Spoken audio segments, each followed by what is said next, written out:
Hey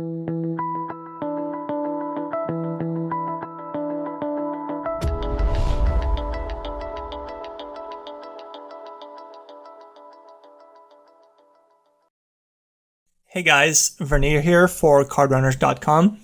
So I've been playing some on Bovada recently, and I wanted to do a Hold'em Manager 2 game study session with you guys. So basically, on a regular basis, I isolate one aspect of my game that I want to review in more details, and I study it. So right now, one of the things I want to look at is post-flop play. When I'm in a steal position, so I raise from the cutoff or the button, and I get called from the blinds. Now, in this specific episode, I want to talk about Broadway cards, specifically non-ace. So that's, well, I'll show you in a bit. But basically, tens through kings, any combination of those two. Now, more specifically, I want to talk about, obviously our hand strength is important, how it hits the board, how our hand plays versus villain's c-bet continuation range, and just in general, what is the villain likely to continue with on any given flop. Our backdoor equity, and I think that's one of those things that not enough people consider, so I'm going to be talking about that as well. And finally, whether a delayed c-bet is better than a c-bet. Now, a lot of the hands that I'm going to look over, I'm not going to be crazy about the way I played them, but I mean, that's part of the league finding process. I mean, none of our games are perfect, and this is just an opportunity to improve that aspect of my game, and hopefully you guys can improve along with me. So let's get to some of the hands. So the first thing I want to do is I want to go over which filters we're going to be using.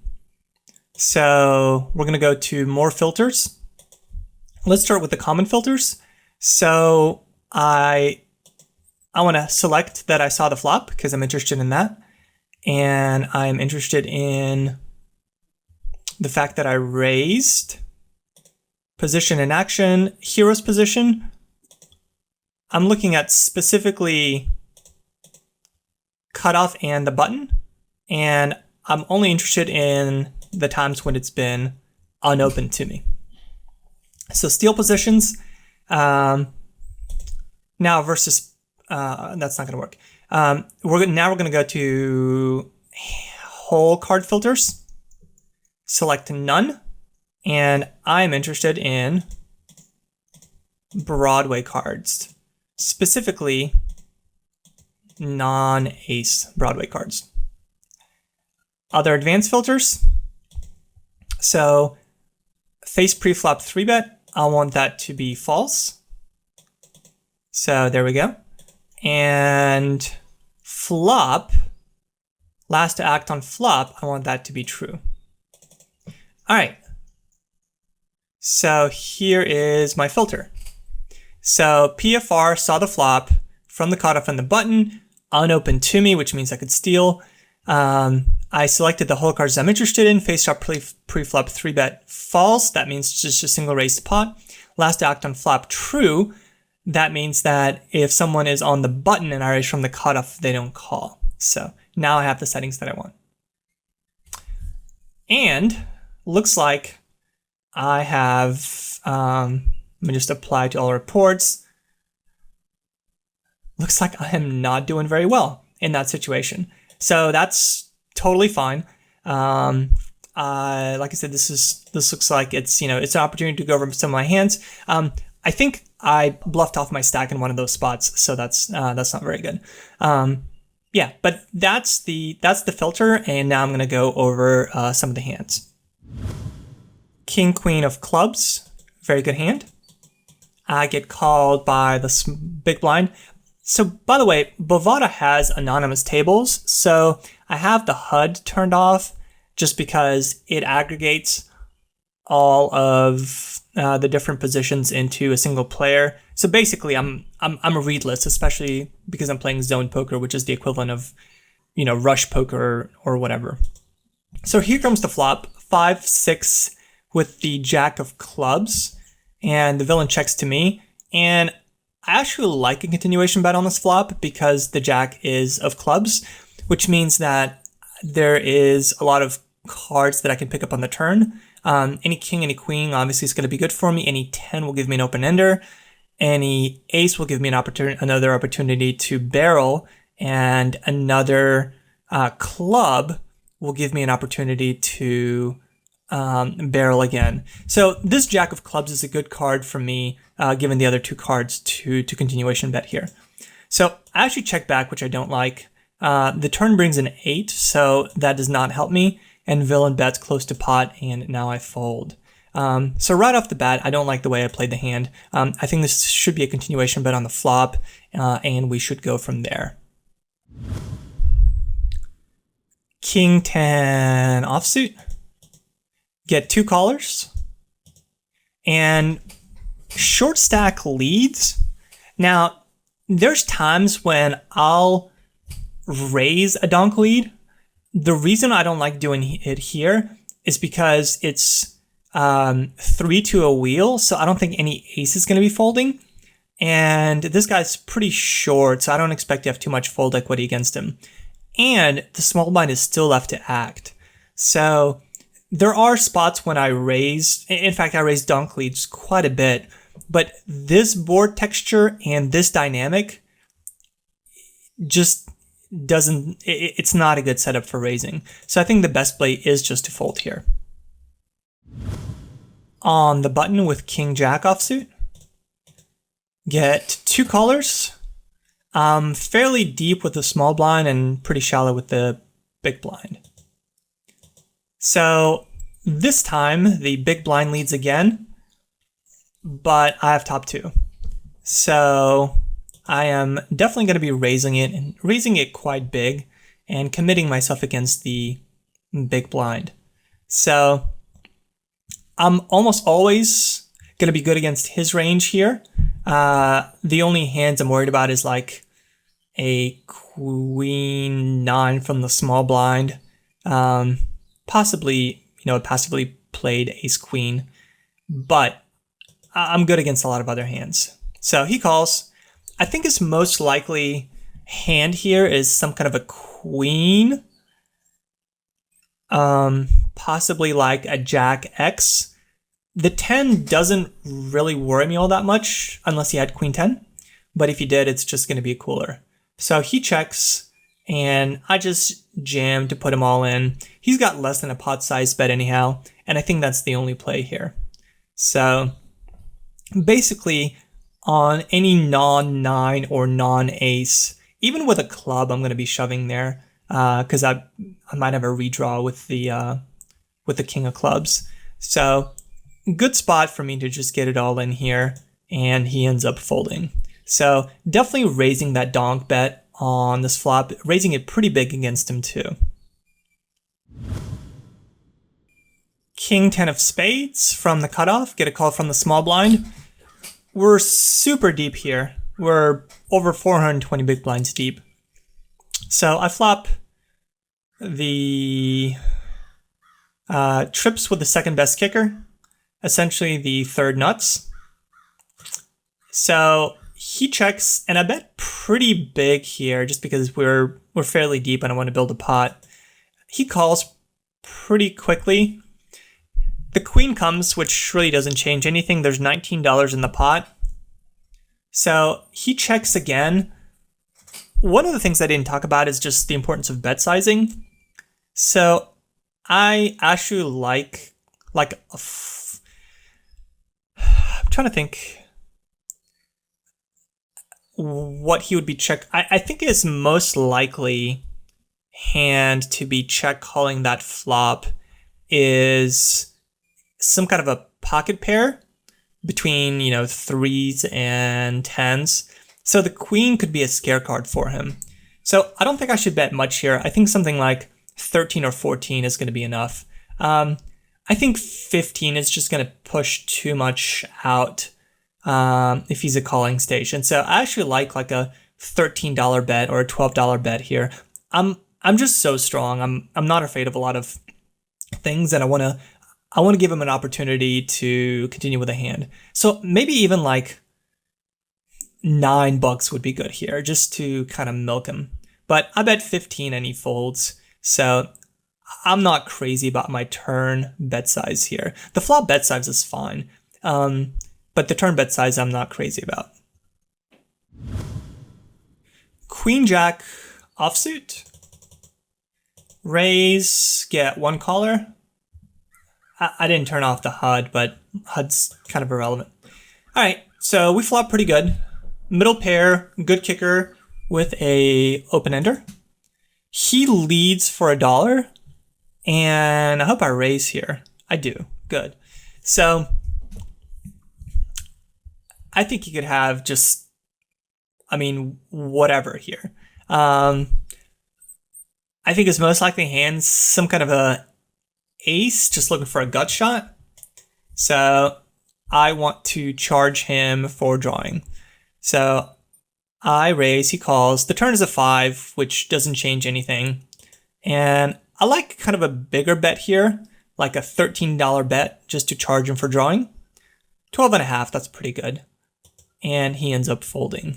So I definitely think I'm best on the flop, and I definitely think I'm best on the turn. So I think the flop is a mandatory raise, and the turn is a mandatory bet. And depending on what comes on the river, I might bet small or even possibly check if all draws miss. Just because if I think his most like, I don't like a big bet on the river without improving. So maybe like a 1/4 of the pot or a 1/3 of the pot, just because I'm trying to think of what hands could call me. Like an ace 10 might, a 10-9 might, but I don't think a 10's going to be calling a lot. If he has another jack, I'd be like a jack 9, jack 8. So I think if we're going to go for some very thin value on like a blank river, I think it should be like a fourth of the pot, or yeah, like a 1/4 of the pot. I think would be a good bet size, value bet on the river. So this hand's from 25.50. Raise on the button, get 2 callers, flop top and bottom here. So the big blind leads out. I think raising here is good. I don't think calling is terrible. So definitely draw every flop. I think I end up just calling here in position, and I don't hate it. I could definitely be convinced that raising is better here, but I don't hate a call.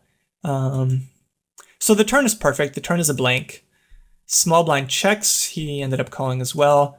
Big blind now bets 292 and a 10, and now it's an absolutely mandatory raise. So I want to raise in position. If someone had a draw, their equity drops quite a bit on this turn. So I'm going to be raising this turn and value betting a lot of rivers.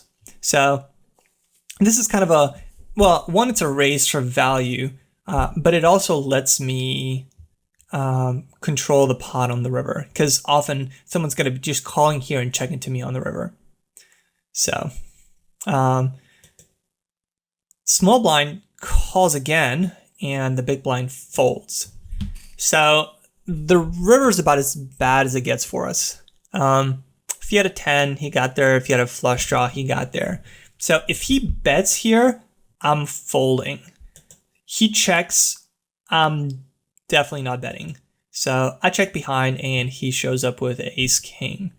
So really bad river to for his check calling range twice. So bad river for me. Turn, I like the way I played. Flop is close between calling and raising. There was 450 in the pot. He bet half pot. I think raising here is fine. Actually, now that I'm kind of looking at his bet sizing, I think a raise to like 6.5 is better than a flat. So here is another 50 no limit hand.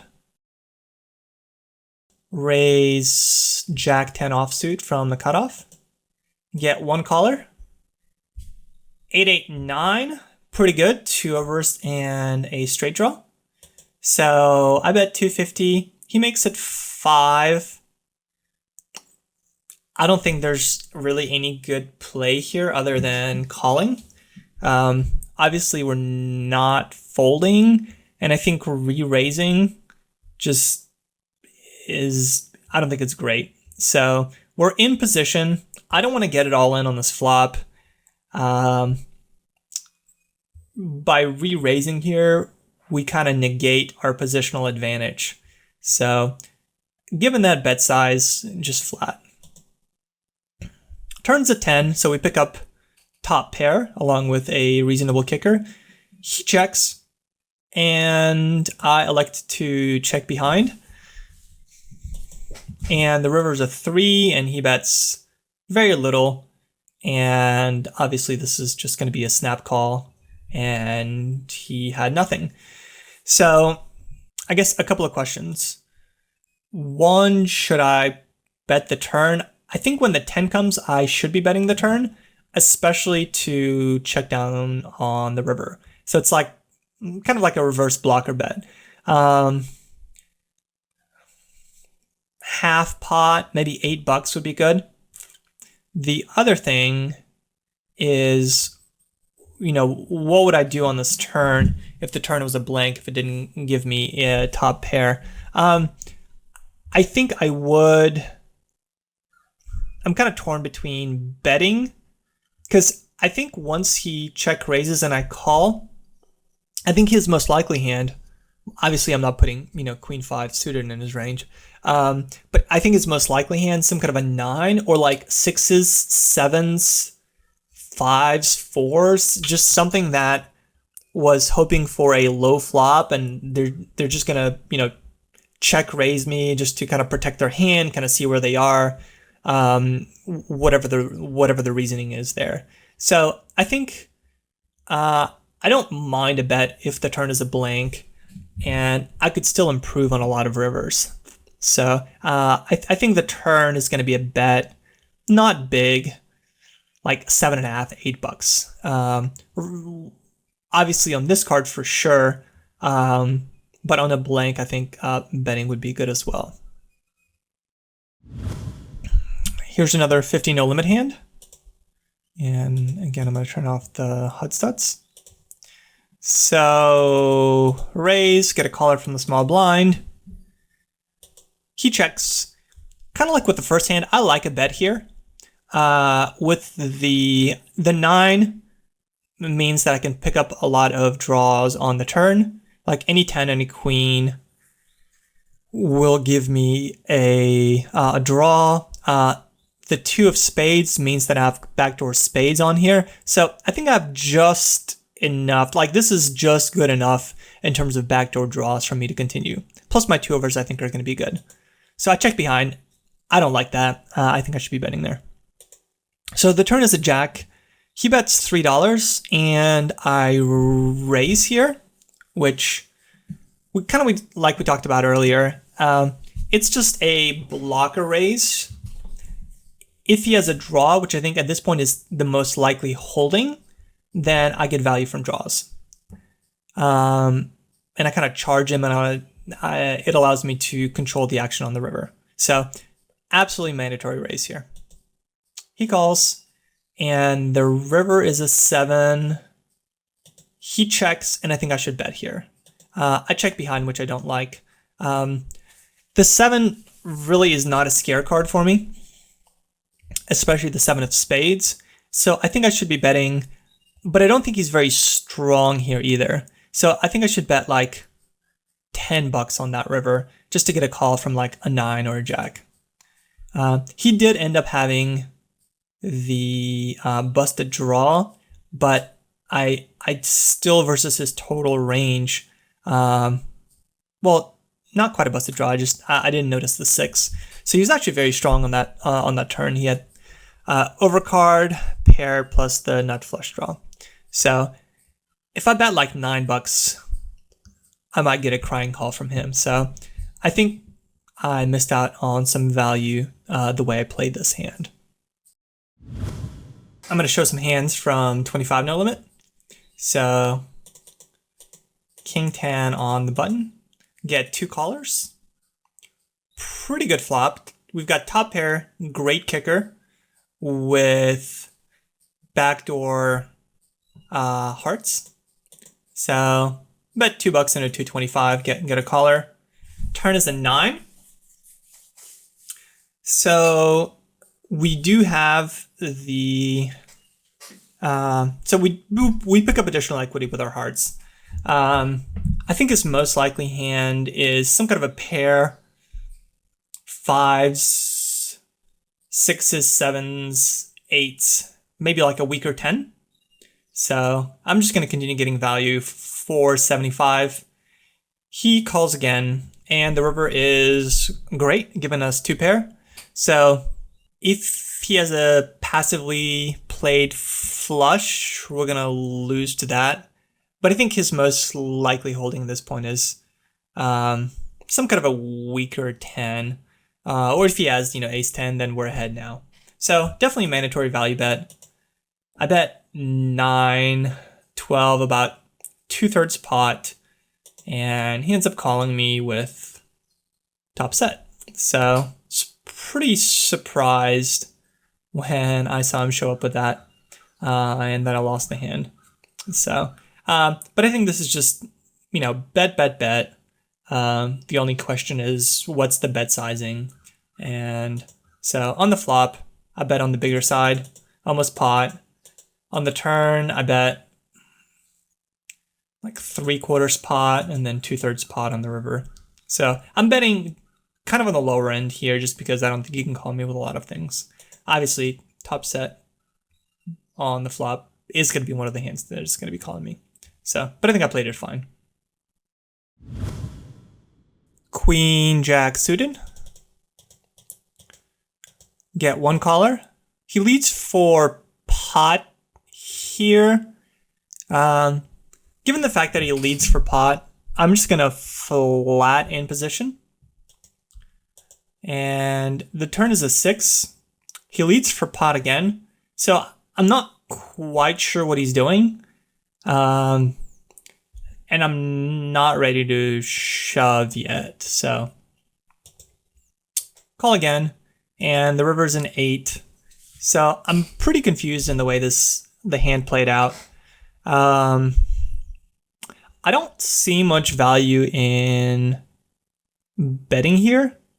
So unless he has just a really, like a weaker jack, like a jack 9, jack 7, jack 8, now has me, but he hasn't potted it, so I don't think he's got jack 8. Basically, I'm not sure what he has. If he might have, like, even if he had a 6 on the flop, but then again, he's not shoving the river. I think if he shoves the river, I call. But given that he checks the river, I think he's going to have complete air here so frequently that I'm just not sure what I get value out of. Maybe like 10s or 9s, 7s. If I bet, I think I would bet like $3 here. But I end up just checking behind. And he flopped 2 pair. And then get counterfeited on the turn, which I don't understand his turn bet. Maybe he just didn't realize that he got counterfeited. But yeah, I think on the river, like a $3 bet I think would be good. I get value out of jack 10 too, but that's kind of the jack 10 and jack 9. So yeah, bet the river, but flop and turn, just call I think is fine. King 10 offsuit. Get 1 caller. We've got middle pair with no clubs. He leads for pot here.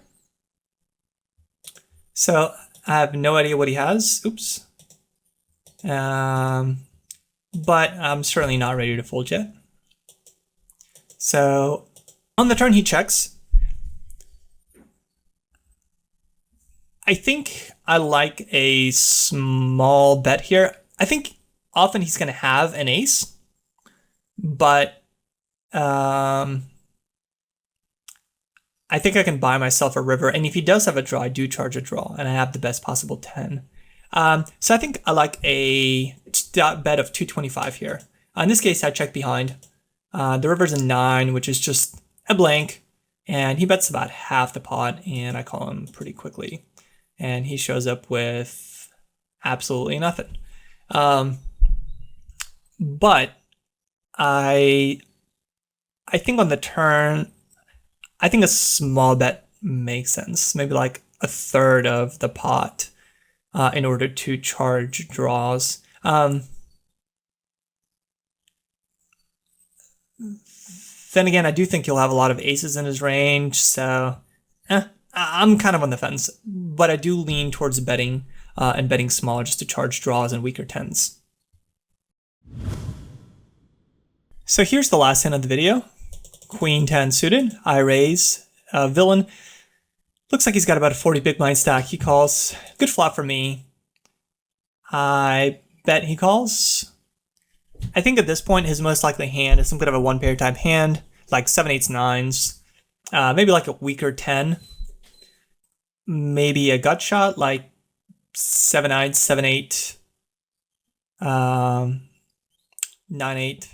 So he checks. I like a bigger bet here, like a 290. Get 2 more big blinds out of him. He calls again, and the river's an ace. So now I chop with a 10. I don't know if like 7s or 8s will call here. And if he's got a gut shot, then he's not going to call a bet. So I'm kind of on the fence between betting and trying to get a hero call from like 7, 8s or 9s, or just checking behind and getting my equity. He could have slow played a 6, which I would then value own myself against. He could also have just called twice with an ace. I've seen people do that. And then I'm going to value own myself. So I'm on the fence between betting and checking, but I think I like a check better just because unless, or maybe bet like $1 just to get a call from, 7, 8s or 9s. So I check behind and he shows up with pocket 7s. I think a small bet on the river is better than a check. So that's the end of the video. I want to offer some closing thoughts for me and for you guys to kind of take away from this video. One, I think there's quite a few spots where I feel like I should have bet for some thin value on the rivers where I just opted to check back. I think even small, like 5 big blind, 10 big blind bets will add up. And I think I should do more of that. I think on the flops where I have backdoor equity, I think I should be c-betting more of those. So if I have like king jack of clubs and there's a 9 or a 10 of clubs, I think I should be c-betting more of those.